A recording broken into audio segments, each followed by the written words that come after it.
Hello, everybody. What is going on? I'm Craig, and this is Spirit of Vinyl. I'm going to get this adjusted a little bit here. How you guys doing? Hopefully, you guys all had a wonderful week. Everything going well for everybody. It's Friday night. Time to get started. Today, I'm going to drink this Beer Hug, Big Mango Beer Hug, Mango IPA, 9.9% ABV. I've had this brand of beer before, but I've never seen this Big Mango, so let's see what she tastes like.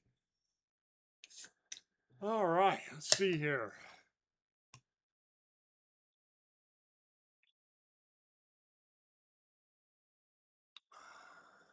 Oh, that's good.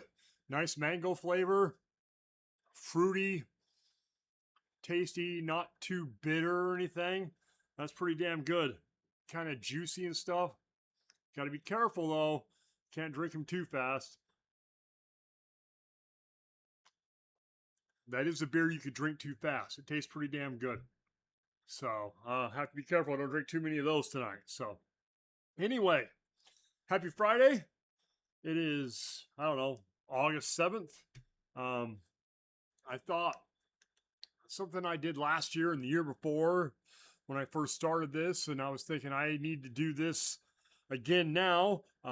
Earlier this year, I did 50th anniversary records in my collection. So today I am going to do 40th anniversary records in my collection. Every single album I'm showing today came out in 1986. They're at least 40 years old. I'm going from January until June as to not put them all. This will be a two-parter. Probably next week I might do the other two. I'm not sure. But I thought it'd be something fun to do today. So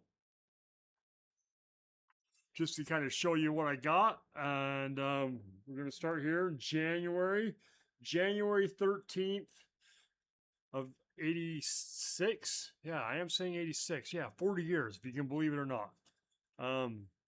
Bangles. This is Different Light. This came out in January 13th.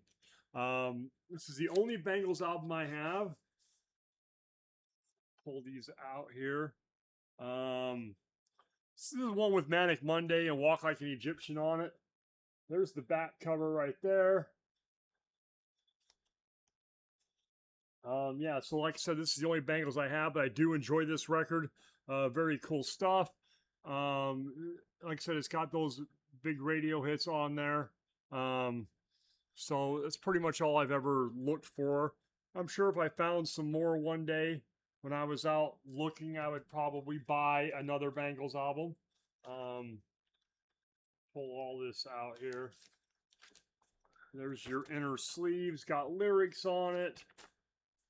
And the record itself is with the orange Columbia black vinyl, of course, for the time frame. So that was January. So let's go here.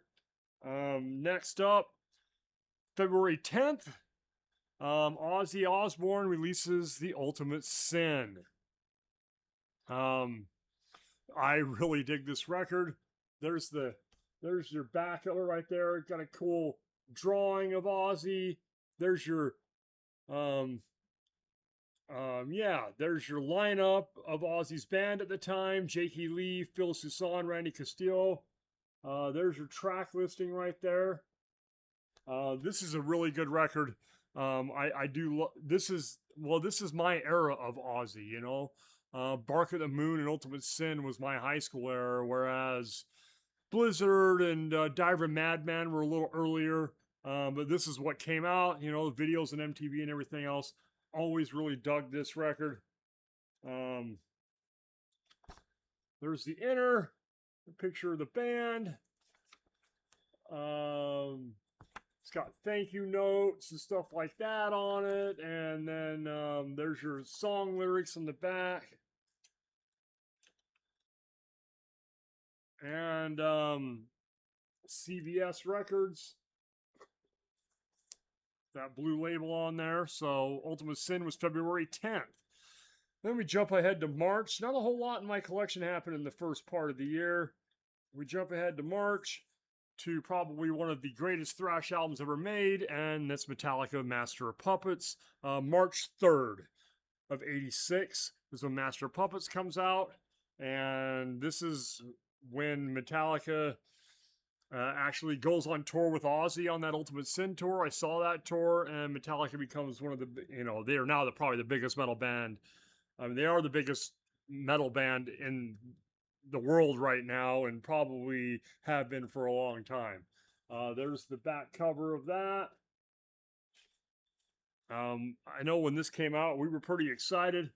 Because I'd been listening to Metallica. I had a friend who was kind of a tape trader, so I was aware of who Metallica was.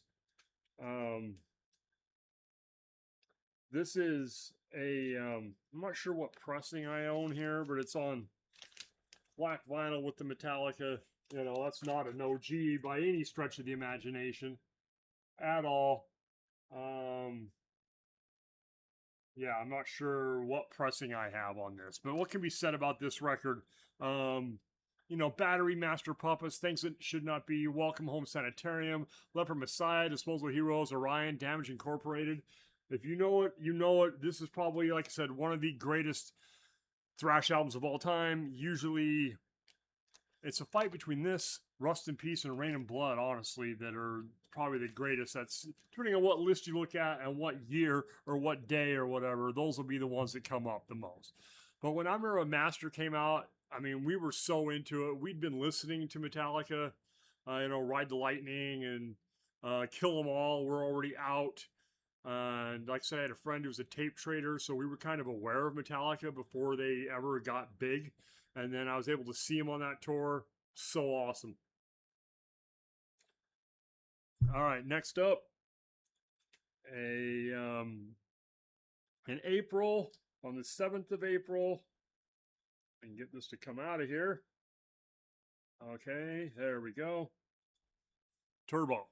Judas Priest Turbo. As I said, April 7th of 86. There's the back cover of that. It's got Turbo and Private Property, Parental Guidance, so that was a hit. I know a lot of Priest fans, this is not one of their favorite albums, and it's not really one of mine either, but I do like this record. This is definitely more commercial and mainstream than some of their other stuff. They were big, though, at that point in time. There's the inner sleeve on that. There's your lyrics on the back. And this is, if I remember correctly, I think, yeah, this is an 86 pressing on the Columbia red label. So Turbo, April 7th, April 30th. This is Keel's second album, The Final Frontier. If you're not aware of Keel, they were an 80s metal band. Ron Keel's a very good guitar player. Has kind of one of those higher pitched voices.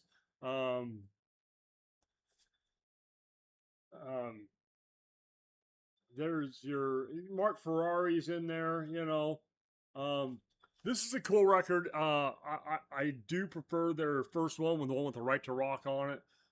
This one has the Final Frontier,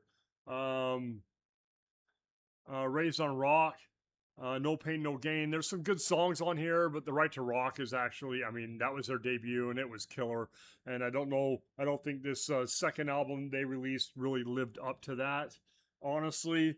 And then they kind of disappear, and then Ron Keel goes into country music for a little bit and is now back to, I think he's still playing and he's touring anything. So MCA Rainbow label, I do not have the inner sleeve with that one. Like I said, that was in April 30th. All right, now switching gears a little bit here, we go into May, and the Fix release Walkabout.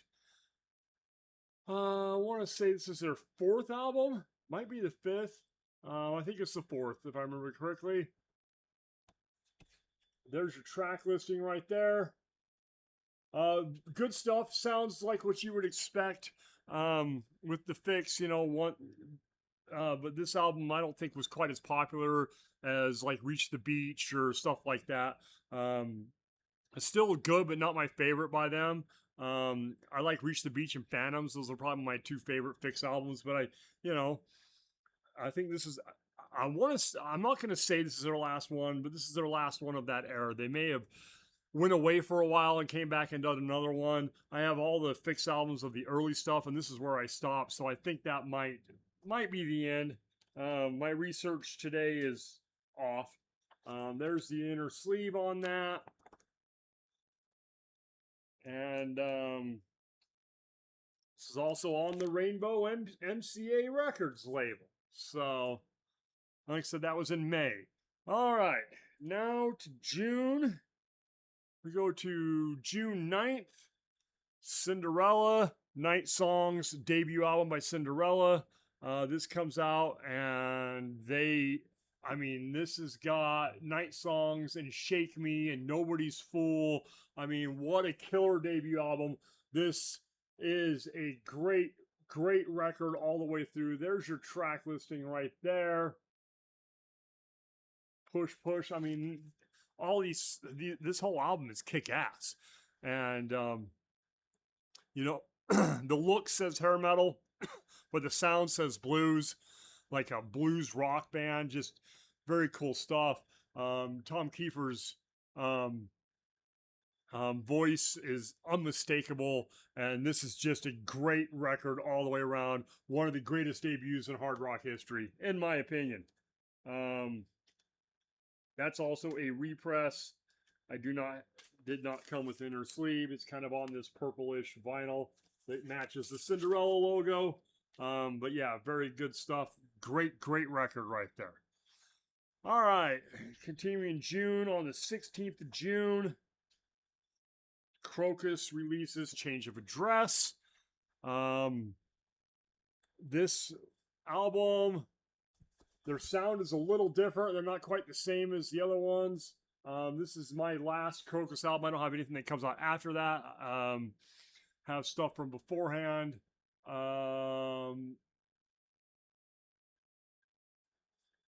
This album, I prefer Headhunter and oh, come on here, and the Blitz and stuff like that.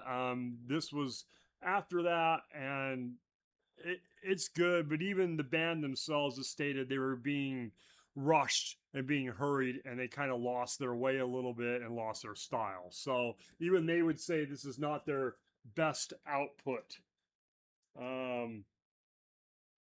And there's the inner on that.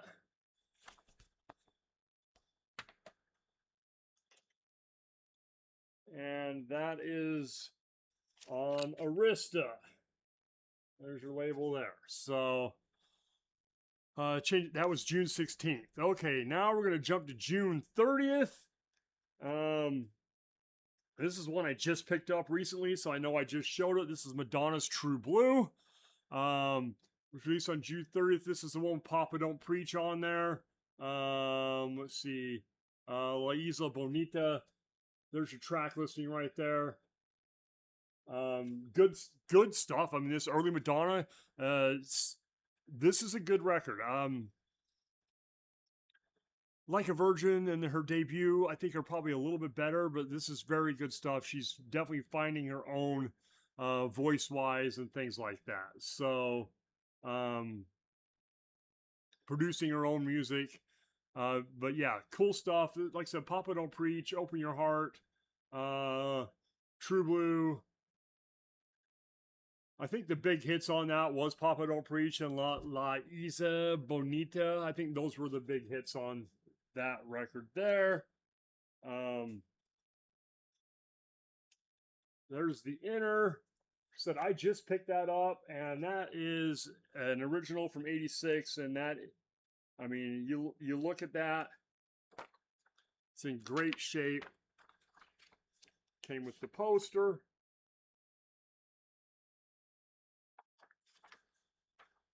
And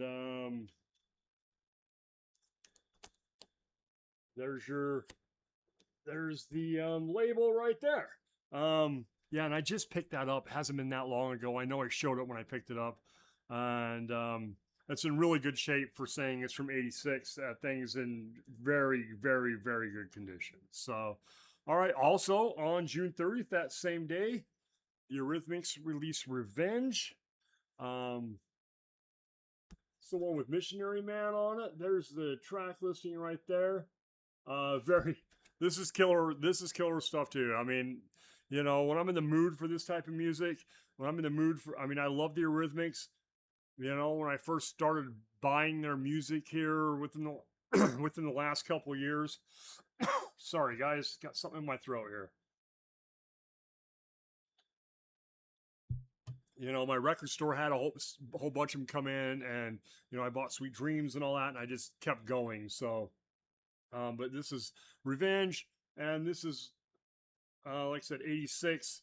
And this is kind of where I stop. I remember right. This is the last album I have by them. I have everything from beforehand, from their debut on up to this, and then I think they take a break and they may come back later.